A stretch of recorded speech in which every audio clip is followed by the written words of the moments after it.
नमस्कार साथियों, स्वागत है आपका फिनिक्स एकेडमी के यूट्यूब चैनल पर। साथियों, स्वागत है आपका लेक्चर नंबर 46। लूसेंट की बुक का अध्ययन कर रहे हैं, जिसमें हम लोग मुगल बादशाह में हुमायूं के बाद पढ़ेंगे आज महान बादशाह अकबर के बारे में। तो साथियों, उम्मीद करते होंगे अब आवाज आ रही होगी, तो फटाफट वीडियो को क्या कर दो, शेयर कर दो, दबा के लाइक कर दो। और भाई साहब परेशान मत होना, बहुत परेशान हो गए, इतने सारे कमेंट आ गए कि भाई साहब सर कहां चले गए हो, सर पढ़ाने आओ प्लीज। भाई साहब तुमसे मोहब्बत की है, बेवफा थोड़े हो साबित होना है। हा? तुमसे मोहब्बत की है, बेवफा थोड़े साबित होना है।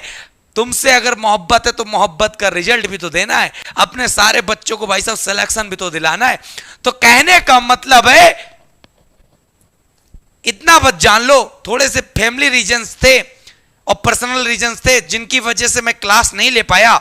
उसके लिए मैं हाथ जोड़ के सभी भाइयों बहनों से एवं उनके माता पिता से, जिनको मैं डेली सत सत नमन करता था, उनसे भी माफी चाहता हूं कि उनके बच्चों का हमारे द्वारा लॉस हुआ, मुझे माफ करना। और सबसे बड़ी बात बता दें, अंबुज सर मुस्कुराए इसलिए रहे क्योंकि मैं पहले बोला था तो वो आवाज नहीं आई थी। ठीक है, चलिए, बहुत बढ़िया बात है, ये हंसी का माहौल है और हमें पता है बच्चे आज बिल्कुल दम लगा के पढ़ेंगे, मजा आ जाएगा, आनंद ही आनंद, परमानंद। चलिए, सिद्धार्थ बादशाह, हमें लगा सर हम आपसे नाराज। भाई साहब नाराज होने की बात ही नहीं, रात गई बात गई, काम खत्म। लेकिन बहुत बदतमीजी हुई थी लास्ट टाइम पे, पता है सबको। चलिए पढ़ा जाए, चलिए, बहुत बढ़िया, जबरदस्त। भाई साहब क्लास शुरू की जा रही है तो सब अभी, हाँ बहुत बच्चों के कमेंट आ रहा है, सर आपने बोला था हुमायूं के बाद शेरशाह पढ़ाओगे, तो भाई साहब शेरशाह पढ़ाएंगे, पक्का पढ़ाएंगे, सिर्फ एक कंडीशन पे, तुम्हारा लाइक शेयर नहीं रुकेगा। ठीक है, तो फटाफट भाई साहब सब लोग हेडिंग लगा लो, अकबर। क्या लगाओगे? अकबर। तो हमको पता है भाई साहब, बाबर पढ़ लिया, हुमायूं पढ़ लिया, आज बारी किसकी है? अकबर की है। दम लगा के वीडियो को शेयर करो कि भाई साहब कहीं पे गाड़ी रुकनी नहीं चाहिए, लाइक में कमी होनी नहीं चाहिए। ठीक है, चलिए, तो अकबर के बारे में सबसे पहले जान लो भाई साहब, अकबर का टाइम पीरियड कब से कब तक चलेगा? 1556 से 1605 तक। अगर मैं एक संक्षेप में बात कहूं ना, सबसे ज्यादा अगर कोई प्रश्न पूछा जाता है मुगल काल से, वो भाई साहब है कौन?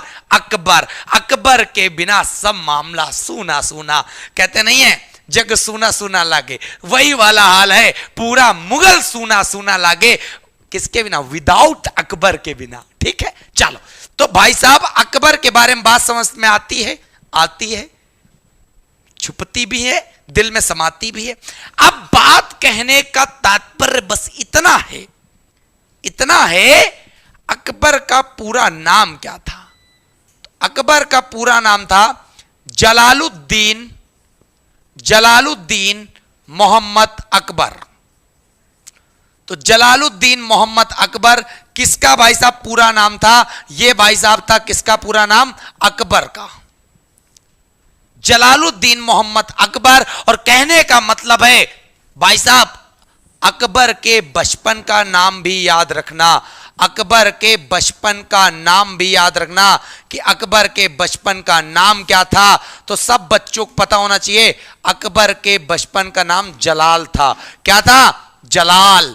क्यों? क्योंकि भाई साहब इनकी जो माता थी, जिनके गर्भ से ये जन्म लिए थे, हमीदा बानो बेगम, तो हमीदा बानो बेगम इनको जलाल के नाम से पुकारते थे। ए मेरे लल्ला जलाल इधर आ, जरा क्यों उधर मिट्टी में खेल रहा है? तो जलाल कहते कहते इनका नाम जलालुद्दीन मोहम्मद अकबर पूरा नाम पड़ गया। तो बात पता चल गई होगी कौन थे जलाल। भाई साहब जलाल वही थे जो बाद में अकबर बने। आपने बहुत कहानी देखी होगी, अकबर जोधा अकबर, है ना?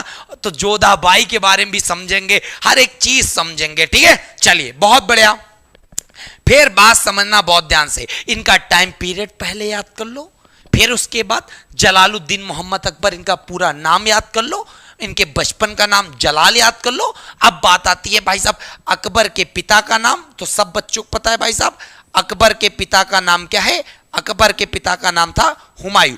अब हुमायूं के बारे में एक बहुत ही अच्छे से हमने हुमायूं वाले में भी स्टोरी समझाई थी और यहां भी समझा देंगे, तो दोनों का मामला दिमाग में फीड हो जाएगा। तो कहने का तात्पर्य बस इतना है, ज्यादा तात्पर्य है नहीं, थोड़ा सा तात्पर्य है, चुटकी भर का। ठीक है, चलिए तो तात्पर्य का मतलब समझो, क्या समझाना चाहते हैं। जब शेरशाह सूरी ने इनको बिलग्राम का युद्ध, कन्नौज के युद्ध में 1540 ईस्वी में हरा दिया था, तो भाई साहब ये मजबूर हो गए थे यहां से भागने के लिए, दिल्ली सल्तनत छोड़कर ये भागने के लिए मजबूर हो गए थे हुमायूं साहब। इसीलिए भाई साहब हुमायूं के बारे में सबको पता होगा, क्या पता होगा, 1540 में जब ये बिलग्राम या कन्नौज का युद्ध हार गया हुमायूं बादशाह, तो ये दिल्ली छोड़कर भाग गया। भाग के कहां जाता तो सबको पता है, 1541 ईस्वी में ये क्या हो गया, भाग गया। 1541 ईस्वी में हुमायूं भागकर कहां जाता है भाई साहब, राजस्थान के मरुस्थली इलाके में, राजस्थान के मरुस्थली इलाके में जहां पर 20 साल की रियासत चलती थी। किसकी रियासत में पहुंच गए ये? 20 साल की रियासत में पहुंच गए कौन? हुमायूं। तो कहने का मतलब है 1541 ईस्वी में 20 साल की रियासत में भागकर कौन चला गया? तो भाई साहब वो चले गए कौन? हुमायूं।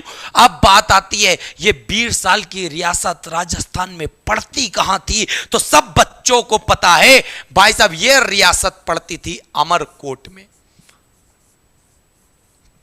ये रियासत कहां पर थी? तो भाई साहब ये रियासत थी अमरकोट में। कहने का मतलब है 20 साल की रियासत कहां पड़ती थी? तो 20 साल की रियासत अमरकोट की थी और ये पड़ती थी राजस्थान, जिसकी राजधानी है गुलाबी शहर, मतलब जयपुर।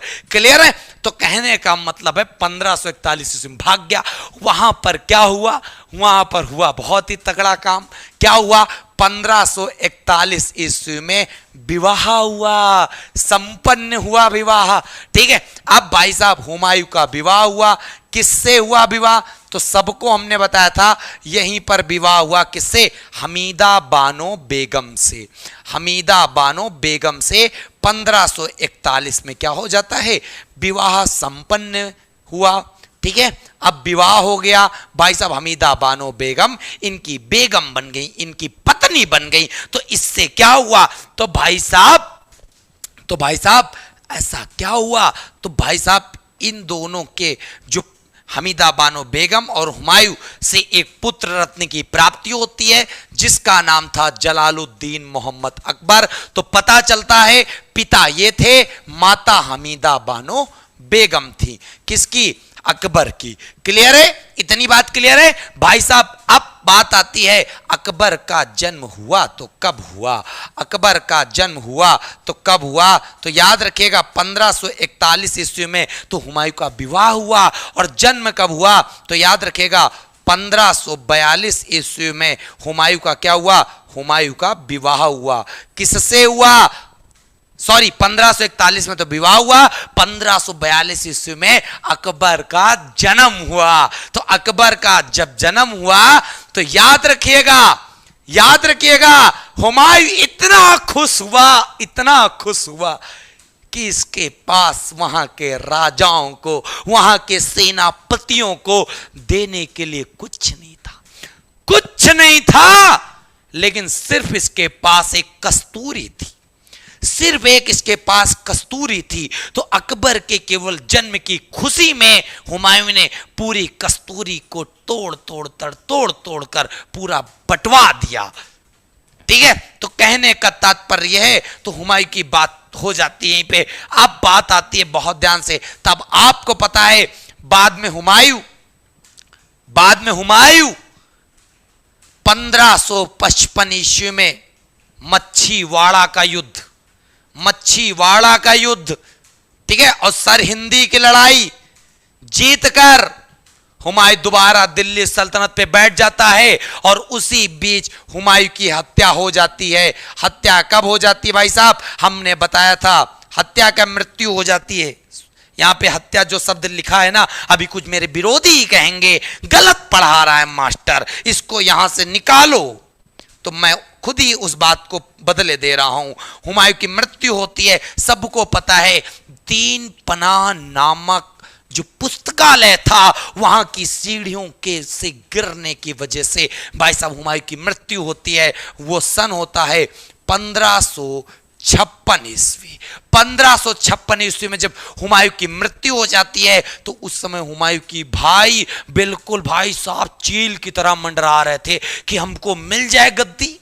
हमारे भाई साहब तो मर गए, हमारे भाई साहब तो मर गए कामरान लोग। तो क्या हुआ, एक हुमायूं का सेनापति था, एक हुमायूं का सेनापति था, और उस सेनापति का नाम क्या था? तो भाई साहब सब बच्चों को पता है क्या था हुमायूं का सेनापति का नाम? सबको पता है, बैरम खां। तो बैरम खां किसका सेनापति था?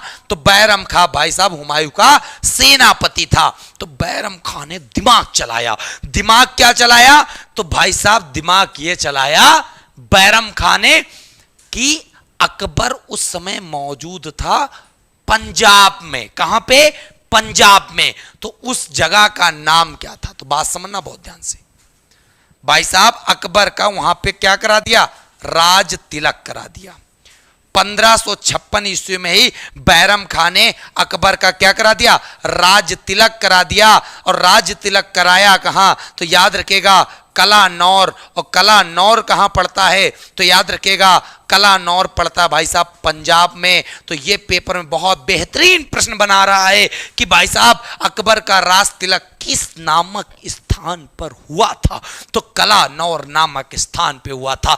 कलानौर किस राज्य में पड़ता है? कलानौर पंजाब में पड़ता है। भाई साहब जिस वर्ष अकबर का राज्याभिषेक हुआ वो वर्ष कौन था? वो वर्ष था 1556 ईस्वी। फिर एक प्रश्न बनता है, राज तिलक के समय कहते नहीं है आ रहे हैं भगवादारी करो राज तिलक की तैयारी। ये तो भाई साहब सब चुनावी रैलियों में क्या है, कोटेशन है, लेकिन यहां पर उससे मतलब नहीं है। बस इतना याद रख लिया, राज तिलक हुआ कब? 1556 ईस्वी में। और सबसे बड़ी बात, राज तिलक के समय में जो बादशाह अकबर हैं कितने साल के थे? भाई साहब जिस ईयर तुम लोग हाई स्कूल के पेपर देते हो उस ईयर भाई साहब दिल्ली सल्तनत की सत्ता संभाले बैठे थे कौन? अकबर। तुम हाई स्कूल के पेपर देते हो उस समय ये सत्ता संभाल लिया था। और वो उम्र क्या थी? मात्र 13 वर्ष 4 माह। 13 वर्ष 4 माह। अब बहुत मेरे बालक, बहुत मेरे जो पीएचडी करे हुए बालक हैं वो हमसे ये भी कहेंगे, अरे मास्टर 1542 में जन्म हुआ, 1556 में तिलक हुआ, टोटल 14 साल का। लेकिन बालक मैंने ये तो बताया नहीं कि किस माह में अकबर का जन्म हुआ, किस माह में राज तिलक हुआ। हमने सिर्फ सन बताया, इसीलिए हमने बता दिया 13 वर्ष 4 माह का सिर्फ था अकबर जब उसका राज तिलक किया गया। तो इस प्रकार पता चलता है राज तिलक किसने किया अकबर का? तो उस व्यक्ति का नाम था बैरम खां। कौन था?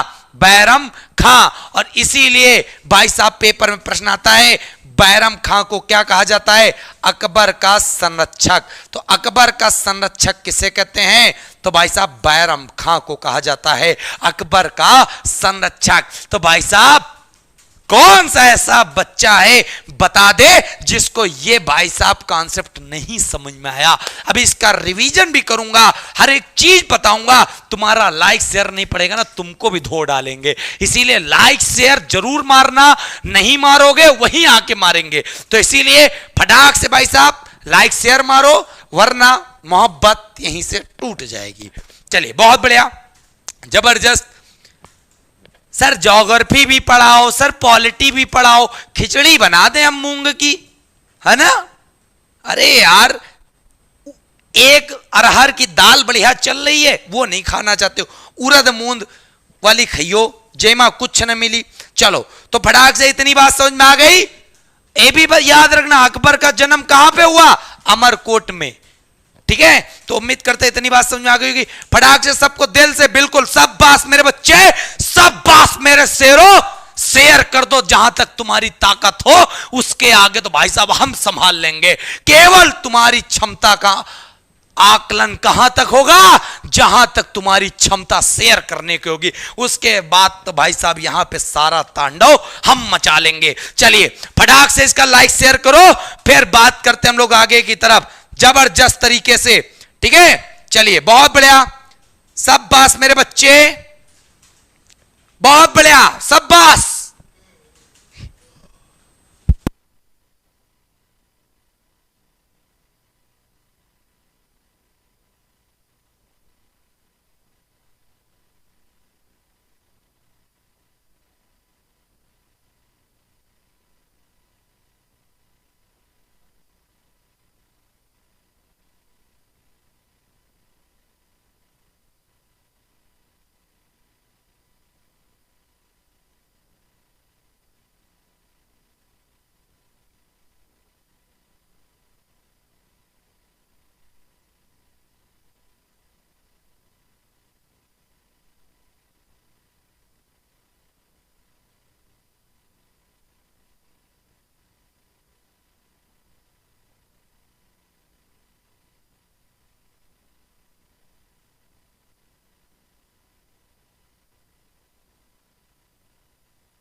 चलिए बहुत बढ़िया, उम्मीद करते सब बच्चों ने स्क्रीनशॉट ले लिया होगा, समझ में आ गया होगा। बहुत बढ़िया। ये देखो बलराम मीना कह रहे सर मोबाइल नंबर, भैया गाना सुने हो का है? गोविंदा जी से मांगत है।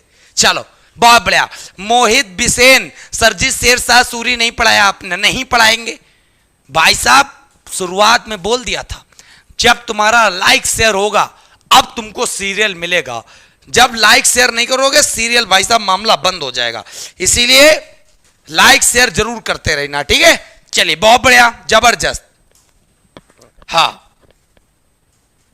समझ में आ गया, बहुत बढ़िया, जबरदस्त। Tejal Kakade 500 plus, come on guys let's do it, come on. चलो बेटा फिर बात करते हैं हम लोग आगे की तरफ। ठीक है, तो उम्मीद करते इतनी बात समझ में आ गई। चलिए हाँ बहुत बढ़िया, जबरदस्त। यार समझ में तो आई होगी है ना, इतना थोड़े खराब पढ़ा जो तुम्हारे समझ में नहीं आवा, बेइज्जती करे हो माए। चलो, कोर्स कितने में देते हो? भाई साहब भिंडी मूली थोड़े हैं जो नहीं से कह रहे हो।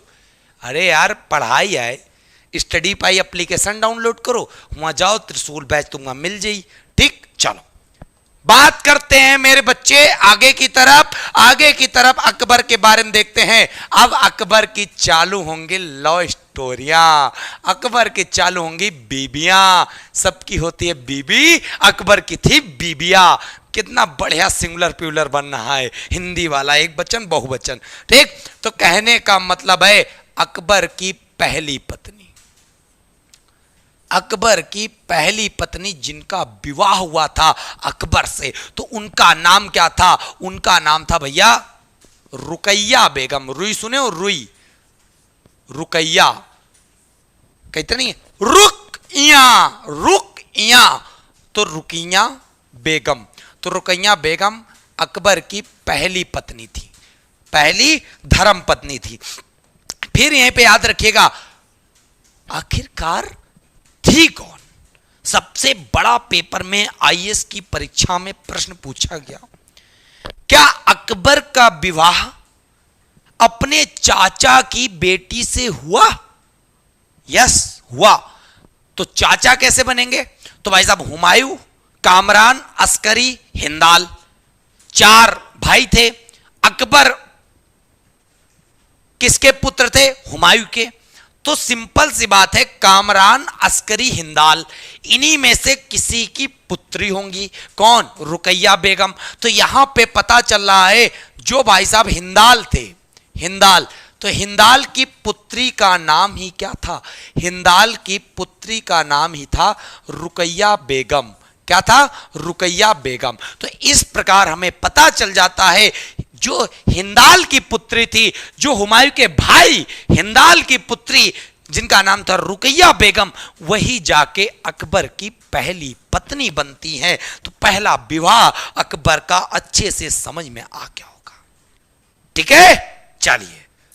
पिंकी कुमारी सर किस बुक से पढ़ा रहे हैं आप प्लीज बताइए ना। हम बेटा पढ़ा रहे हैं लूसेंट। अब कहते लूसेंट में मिल नहीं रहा, मामला फंस गया टक्कर का। क्यों? कहते लूसेंट में मिल नहीं रहा है। अब क्या होगा? होगा कुछ नहीं, पढ़ते रहो, हमते पढ़ लो जब नहीं मिला। अरे अरुण भैया, गुरुजी पांव लागू, खुश रहो, अब ना करो यार, तुमका आशीर्वाद दे दिया हम। ठीक, चलो फिर इतनी बात समझ में आ गई। अब बात आती, बहुत बढ़िया पेपर में प्रश्न आता है, अकबर के संरक्षक का नाम बताओ। तो अकबर के संरक्षक पेपर में अगर पूछ लिया जाए तो दौड़ते दौड़ते बता देना बैरम खां, क्योंकि इसमें तो तुम अगर डाउट हुए या पेपर में छोड़ के आए तो भाई साहब छड़ी से हम मारेंगे। बैरम खां, और बैरम खां के बारे में पूरा का पूरा बता दिया। अब भाई साहब यहीं पे याद रखिएगा, अकबर वैसे तो था निरक्षर शासक। क्या था? पेपर में प्रश्न आता है, कौन सा मुगल बादशाह था जो निरक्षर था? निरक्षर का मतलब होता है कि वो बिल्कुल भी पढ़ा लिखा नहीं है। तो निरक्षर शासक कौन था मुगल सम्राट में? तो उसका नाम था अकबर। क्या नाम था? अकबर जो था वो निरक्षर शासक था, याद रखिएगा। और संरक्षक इसके कौन थे अकबर के? तो अकबर के संरक्षक थे बैरम खां। ठीक है, फिर यहीं पे याद रखिएगा, लेकिन ये निरक्षर तो था, लेकिन इसके एक शिक्षक भी थे अकबर के। जरूरी थोड़े क्या ABCD का कार्य सिखावा गए, औरों शिक्षा होती हैं। तो और शिक्षा दे खातिर भाई साहब इसके शिक्षक का क्या नाम था पढ़ा? तो याद रखिएगा, अकबर के शिक्षक का नाम था अब्दुल लतीफ। अब्दुल लतीफ। तो अकबर के शिक्षक का क्या नाम, या who is the teacher of the Akbar? भाई साहब अब्दुल लतीफ। क्लियर है? इतनी बात समझ में आ गई। चलिए फिर आगे बात समझना। अब यहां पे बात आती है, भाई साहब बैरम खां कौन था? तो बैरम खां के बारे में जान लेते हैं। आपको पहले पता है हुमायूं का सेनापति बैरम खां था। फिर उसके बाद अगर बात को थोड़ा सा, ज्यादा नहीं, थोड़ी सी बात को अगर आगे बढ़ाएं तो बैरम खां की एक पत्नी थी जिनका नाम था सलीमा बेगम। क्या नाम था? सलीमा बेगम। तो बैरम खां की पत्नी पूछी गई थी तो हम तुमको बता दे रहे हैं, बैरम खां की पत्नी का नाम सलीमा बेगम था। क्या था बेटा? सलीमा बेगम। फिर यहीं पे प्रश्न फंसेगा आपका, बहुत ही प्यारा प्रश्न फंसेगा। क्या फंसेगा? तो याद रखिएगा, बैरम खां की पत्नी का नाम पता चल गया सलीमा बेगम। यहीं पे प्रश्न फंसेगा, हु इज द सलीमा बेगम? सलीमा बेगम कौन था, कौन थी? भैया आपको पता चल गया, हिंदाल ने अपनी एक पुत्री अकबर से ब्याह दी और एक पुत्री बैरम खां से ब्याह दी। तो इस प्रकार बैरम खां अकबर साढ़ू साढ़ू हो गए, जो ये उस समय नहीं पता था इन्हें। अब पता, हम तुमको रिलेशन याद करवा रहे हैं। मतलब अकबर और बैरम खां अकबर के संरक्षक जरूर थे, लेकिन साड़ू भी थे आपस में। ठीक है, साड़ू का मतलब होता है जब बहन बहन जो होती हैं, जिस बहनों का विवाद जिनके पतियों से होता है वो आपस में पति साड़ू कहलाते हैं। मतलब कहने का मतलब है सलीमा बेगम भी हिंदाल की पुत्री थी और रुकैया बेगम भी हिंदाल की पुत्री थी। तो इस प्रकार मामला यहीं पे बढ़िया समझ में आ गया होगा। और जो बच्चे सुबह 11 बजे नहीं जुड़ रहे अंबुज सर की हिंदी क्लास में, वो जीवन में हिंदी नहीं सीख पाएंगे। समझ लेना भाई साहब, सिर्फ एक ही इंसान है जो हिंदी सिखा सकता है। हिंदी पढ़ा सब सकते हैं, सिखा सिर्फ एक बंदा सकता है, युवा विकास कल्याण अधिकारी अंबुज सर। कहने का तात्पर्य है भाई साहब 50 में 49 नंबर सिर्फ दिलाते हैं वो। एक नंबर वो कहते हैं जब मैं खुद एग्जाम देने जाता था फंस जाता था। क्यों? क्योंकि एग्जामिनर नया क्वेश्चन रखता था, अदर थंबनेल में लगा होता कैसे पाए 50 में 50। तो भाई साहब ये मार्केटिंग का तरीका है, केवल बेवकूफ बनाया जा रहा है। तो इसीलिए किसी भी भ्रमित विज्ञापन के चक्कर में ना पड़े, सिर्फ भाई साहब असली पे विश्वास करें, पहले इस्तेमाल करें फिर विश्वास करें। तो कहने का मतलब है अंबुज सर की हिंदी की क्लास में डेली सुबह 11 बजे जरूर जुड़े, ठीक है। और तुम्हारा लाइक शेयर अगर नहीं हुआ ना, हम तुम पे विश्वास करना बंद कर देंगे। इतनी बात समझ में आ गई? फिर बात समझना भाई साहब, बैरम खां ने अकबर शासक बना बैठा था, अच्छी बात है, लेकिन बैरम खां ने उसी बीच मालवा साथ में किसको जीता? ग्वालियर को। मालवा तथा ग्वालियर को जीता किसने? भाई साहब बैरम खां ने। मालवा तथा ग्वालियर को किसने जीता? तो सबको पता चल गया बैरम खां ने जीता। एक पॉइंट ये याद हो गया। दूसरा पॉइंट क्या याद होगा भाई साहब? एक युद्ध लड़ गया, उस युद्ध का नाम पड़ा पानीपत का युद्ध। कहने का तात्पर्य है पहला युद्ध लड़ा गया था बाबर प्लस इब्राहिम लोदी। कहने का मतलब है लोदी वंश का अंतिम शासक इब्राहिम लोदी प्लस बाबर के बीच में जो युद्ध लड़ा गया पानीपत का पहला युद्ध था। उसी युद्ध की वजह से ये लोग बाबर की है पुश्ते शासन कर पाए, वरना वो युद्ध ना होता तो ये पुश्ते भाई साहब कहीं कोने में मंजीरा बजा रही होती। याद रखिएगा, इसी बीच में पानीपत का द्वितीय युद्ध लड़ा गया। और पानीपत का जो द्वितीय युद्ध हुआ वो किसके किसके बीच हुआ? तो भाई साहब वो हुआ किसके किसके बीच? सबको पता है किस वर्ष हुआ?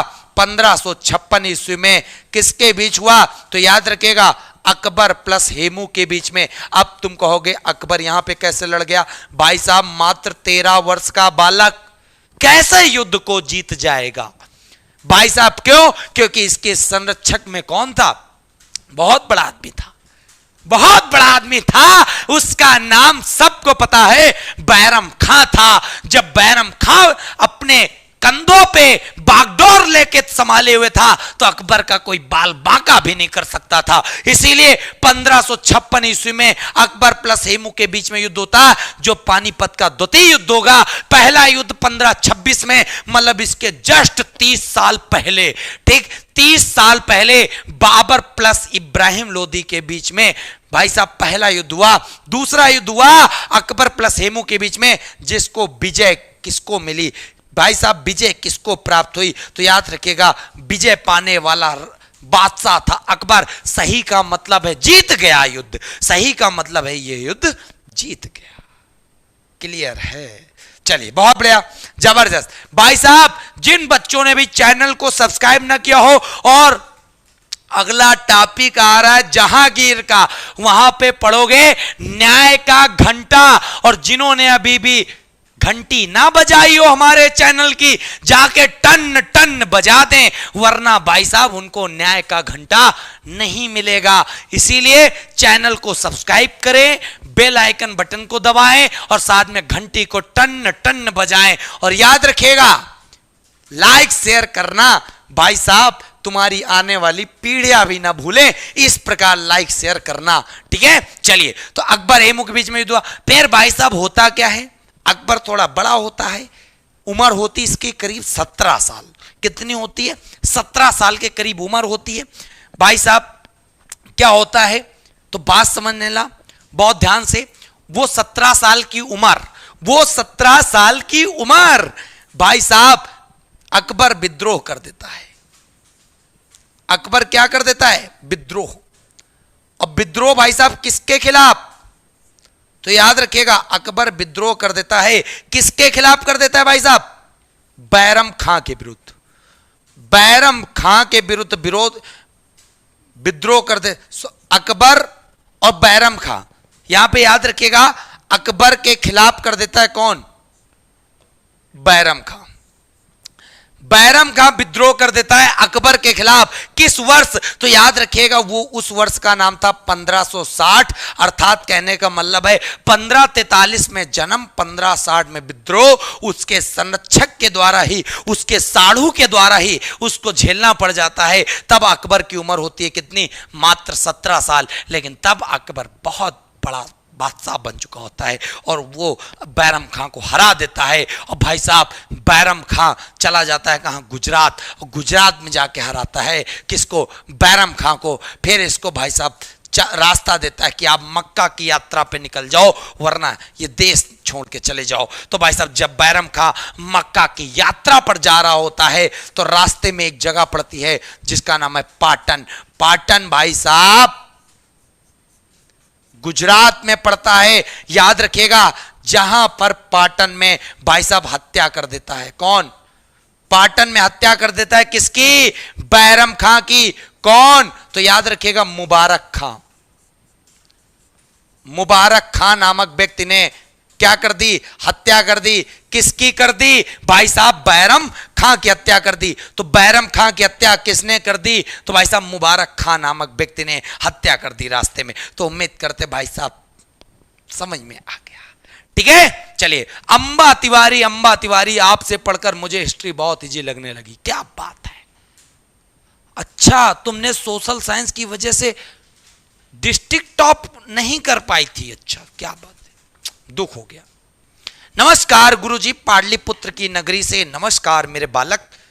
तुम्हारा इतना प्यार देने के लिए और साथ में इतना सम्मान देने के लिए, बस ये सम्मान हमारा तुम्हारा ताउम्र बना रहे, इससे ज्यादा और क्या चाहिए भाई साहब, इससे ज्यादा और क्या चाहिए मेरे बच्चे। समझ में आ गया होगा। अब बात करेगा मेरा बच्चा, मेरा बालक आगे की तरफ, है ना। चलिए फटाक से स्क्रीनशॉट लेना मेरे बच्चा, ले ले स्क्रीनशॉट, तू ले ले बच्चा, फटाक से स्क्रीनशॉट ले। फिर बात करते हैं आगे की तरफ जबरदस्त तरीके से, ठीक है। चलिए बहुत बढ़िया,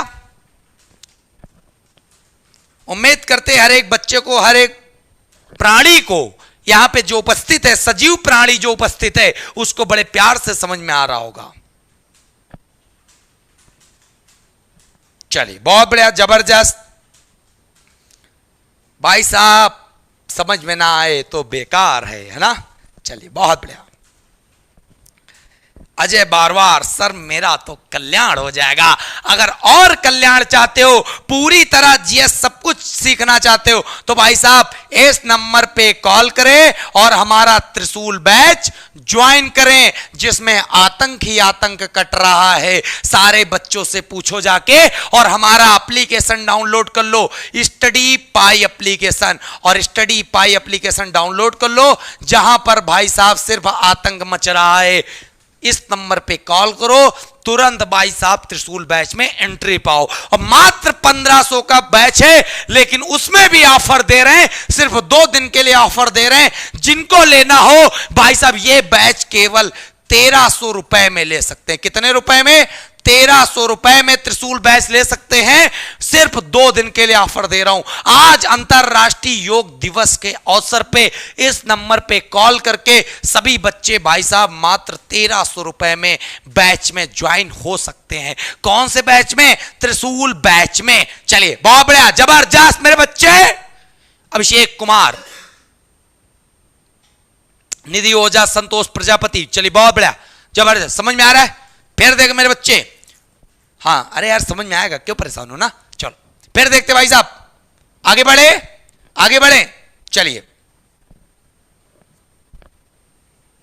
अरमान अहमद कह रहा है लास्ट में क्वेश्चन पूछिएगा। भाई साहब पूछूंगा यार, क्यों परेशान होता है तू बालक। डेली शाम को बस इतना नियम बना लो, राघव सर की क्लास 7 बजे नहीं छूटनी चाहिए। जिस दिन छूट गई उस दिन तुम्हारी भाई साहब तैयारी भी अधूरी हो जाएगी। याद कर लेना, तुमने पढ़ा सब जगह होगा, सीखा देखा सब जगह होगा, लेकिन मैं नोट्स बनाना सिखा दूंगा। इतने प्यारे नोट जब तुम्हारी कॉपी में छपे होंगे ना, तो भाई साहब तुम्हारी जो जीवन संगनी भी होगी, जो जीवन साथी भी होगा, आगे चलकर वो भी देखेगा ना, कहेगा, एक बार मुस्कुराएगा जरूर, भाई साहब क्या लिखते हो, जबरदस्त। चलिए फिर बात करते हैं भाई साहब अकबर के बारे में। अकबर की भाई साहब कैपिटल क्या थी? अकबर की कैपिटल क्या थी? सबको पता है अकबर की कैपिटल का नाम क्या था? आगरा। आगरा क्या था भाई साहब? आगरा। क्लियर है? हाँ बिल्कुल, बहुत बढ़िया, जबरदस्त। फिर बात समझना, इसने क्या किया? किसने? अकबर ने। अकबर ने भाई साहब क्या किया? चलिए तो बता दें अकबर ने क्या किया। अकबर ने बहुत बड़ा डिसीजन लिया 1571 में, वहीं पर एक स्थापना करवाई। किसकी? फतेहपुर सीकरी की। भाई साहब फतेहपुर सीकरी की स्थापना करवाई किसने? भाई साहब अकबर ने। अकबर ने फतेहपुर सीकरी की स्थापना करवाई कब? 1571 ईस्वी में। यह स्थापना करवा दी, ठीक है। फिर यहीं पे प्रश्न बड़े प्यार से समझिएगा। क्या समझोगे? 1571 ईस्वी में ही भाई साहब 1571 ईस्वी में ही क्या कर दिया? कैपिटल चेंज कर दी। अब भाई साहब कैपिटल अकबर ने क्या किया? तो याद रखिएगा, आगरा टू फतेहपुर सीकरी, मतलब आगरा से राजधानी स्थानांतरण करके किसको बना दिया? फतेहपुर सीकरी को बना दिया। किस वर्ष? तो याद रखिएगा 1571 में आगरा से परिवर्तित करके राजधानी किसको बना दिया? फतेहपुर सीकरी को। किस वर्ष? 1571 में। 1571 में ही भाई साहब फतेहपुर सीकरी की स्थापना होती है, और फतेहपुर सीकरी को राजधानी भी अकबर जो है 1571 ईस्वी में ही बना देता है। क्लियर है? चलिए बहुत बढ़िया, जबरदस्त। फिर बात समझना मेरे बच्चे बहुत ध्यान से। क्या समझोगे? हाँ, वह नारसा नाम ले लो। भाई साहब नाम तो ले रहा हूं यार, कहां पे मामला फंस रहा है, नाम बीच में जा कहां रहा है, मुझे ये तो बताओ मेरे भाई। चलिए भाई साहब डेली शाम को 7 बजे क्लास लगती है, तब भी परेशान रहते हो, लाइक शेयर करते नहीं हो, पूछते हो, ठीक है। फिर भाई साहब बात समझना बहुत ध्यान से।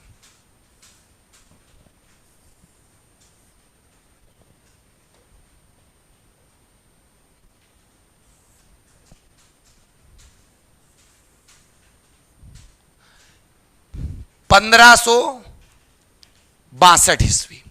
कौन सा भाई साहब? 1562 ईस्वी। अब अकबर ने एक सबसे बड़ा काम कर दिया, दास प्रथा का अंत।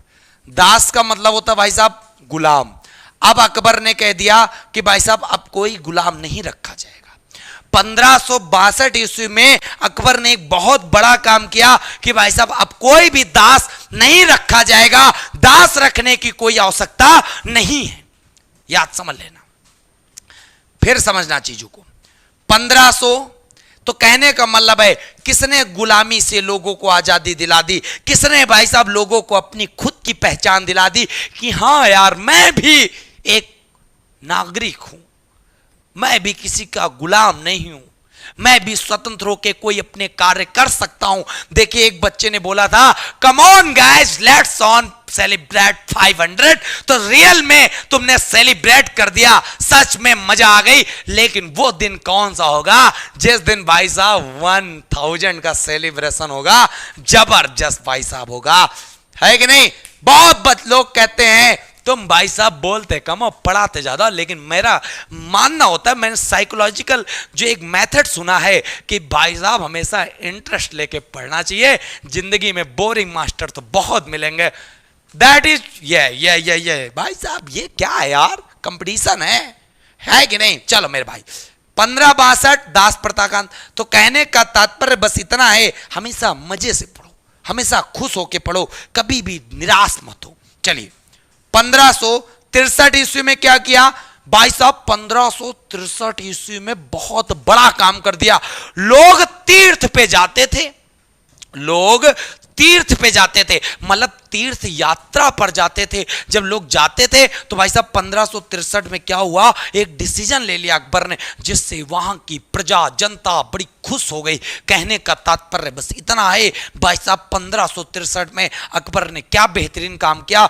काम ये किया अकबर ने सबसे बेहतरीन कि इसने तीर्थ यात्रा पर कर समाप्त कर दिया। कहने का मतलब है जैसे लोग जो बड़े तीर्थ यात्रा पर जाते थे तो उस पर भी टैक्स लगता था, तो याद रखिएगा तीर्थ यात्रा पर टैक्स किसने समाप्त किया, तो याद रखिएगा तीर्थ यात्रा पर कर समाप्त किस वर्ष, 1563 ईस्वी में। याद हो गया, पहला 1562 मतलब भाई साहब गुलाम कोई नहीं रहेगा। जब गुलाम नहीं रहेगा तो अगले साल से लोग बढ़िया तीर्थ यात्रा पे जाएंगे। फिर उसने कहा भाई साहब कोई नहीं है टक्कर में, हम हैं अकबर। कहने का मतलब है भाई साहब घूमो फिरो आजाद रहो। 1563 में उसने तीर्थ कर हटा दिया। फिर उसके बाद याद रखिएगा भाई साहब 1564 का क्या सीन चलेगा। 1564 का सीन यह चलेगा कि भाई साहब बहुत सारे हिंदू लोग भाई लोग क्या होते थे, हम लोग जैसे ये कोई मूर्ति है स्थापित हो गई, भाई साहब मूर्ति पे पैसा चढ़ाएंगे, फूल चढ़ाएंगे, पानी चढ़ाएंगे, ठीक है। हिंदू लोग ऐसे पूजा करते, मुस्लिम भाई लोग नमाज अदा कर सकते, कहीं भी कर सकते भाई साहब, है ना। तो सब लोग की अपनी अपनी मन्नतें होती हैं, जिस तरह से अपने भगवान को अपने देवता को लोग मानते हैं। तो कहने का मतलब बस इतना है, सिंपल सा है कि भाई साहब एक कर होता था, उस कर को कार कहते थे जजिया कर। क्या कहते थे, जजिया कर। और जजिया कर को अगर डिफाइन करो बहुत प्यार से समझ सकते हो। जजिया कर, जजिया कर किस पे लगाया जाता था, तो याद रखिएगा जजिया कर उन पर लगाया जाता था जो मूर्ति पूजक होते थे। जो मूर्ति पूजक होते थे उन पर जजिया कर लगाया जाता था। कहने का मतलब है चाहे आप मूर्ति की पूजा करने वाले को कह लो, या आप कह सकते हो गैर मुसलमान। कहने का मतलब है जो मूर्ति की पूजा नहीं करते। गैर मुसलमान का मतलब है मुसलमानों को हटा के जितने और अदर हैं वो हैं गैर, वो हैं गैर। तो भाई साहब गैर मुसलमानों पर जो टैक्स लगता था, मूर्ति पूजकों पर जो टैक्स लगता था, उसका नाम था जजिया कर। याद रखिएगा। तो अकबर ने कुछ नहीं किया, अकबर ने बस इतना किया, ये भेदभाव कैसा, पूजा हम भी करें, हम बस मूर्ति पूजा ना करें, पूजा तुम भी करो, पूजा सब भी करें। भाई साहब किस बात का भेदभाव उड़ाया उसने। 1562 में पहले किया उसने काम सबसे बड़ा, पता क्या, गुलाम नहीं रहेंगे। 63 में गुलाम भाई साहब कहीं भी यात्रा करे, तीर्थ यात्रा पर टैक्स निःशुल्क है। 1564 में जजिया कर भी समाप्त कर दिया। कहने का मतलब है कोई भी मूर्ति पूजा करने वाला व्यक्ति अब टैक्स नहीं देगा। तो जजिया कर भाई साहब कब लगा, 1564 में लगा। तो 1562, 1563, 1564 का कॉन्सेप्ट तो बड़े दिल से समझ में आ गया। हमें लग रहा है रोहित सिंह भाई साहब ब्लॉक होने का दिल बना चुके हैं, अपना मूड बना चुके हैं, क्योंकि सबको पता है मैं ज्यादा नहीं करता हूं भाई साहब, बस इतना कह सकता हूं कि भाई साहब अगर एक बार कमेंट करोगे तो हमें अच्छा लगेगा, बार बार वही चीज रंग हो गया ना भाई साहब पोत दूंगा मैं। याद रखिएगा। रविशंकर मिश्रा कह रहे हैं सर बहुत चिल्लाते हैं हम मुसलमान की तरह। देखो ये है मिश्रा जी है ना, तभी तो ये लड़ाई लगवाना चाह रहे हैं भाई। मैं ठहरा राघव सर, कभी जाति तो मालूम नहीं मुझे इस व्यक्ति की, मैं किस जाति का हूं। मुझे तो बस इतना मालूम है कि इस YouTube में निर्जीव कैमरे के सामने एक छोटा मोटा शिक्षक हूं जो अपने भाई साहब प्यारे और जो कमजोर बच्चों को शिक्षित कर रहा हूं। लेकिन राजकुमार मिश्रा को चढ़ा है भाई साहब धार्मिक सहिष्णुता। इन्हीं लोगों की वजह से तो समाज गंदा है, जो भाई साहब मिश्रा के नाम पे कलंकित हैं। चिल्ला रहा हूं मैं, अपनी वजह से चिल्ला रहा हूं। मुसलमानों की तरह बता दिया। अरे यार मैं हिंदू, मैं मुसलमान, मैं सिख, मैं ईसाई, कोई धर्म किससे चिल्लाता है क्या? लगता है गधे हैं ये सब, कोई बात नहीं। वही कहते हैं ना भाई साहब, गांव में क्या कहते हैं, बैलान, तो बैलान है ये सब। मिश्रा बने बैठे हो तो एक धर्म के व्यक्तित्व के नाते कह रहे, चिल्ला रहे हो। अरे मेरी भाई साहब, जो एक प्रकार से भावनाओं को समझ के कह देते चलो चिल्ला रहे हो व्यक्ति, लेकिन मुसलमान की तरह क्या होता है यार, धर्म को लेके यार बात छेड़ रहे हो।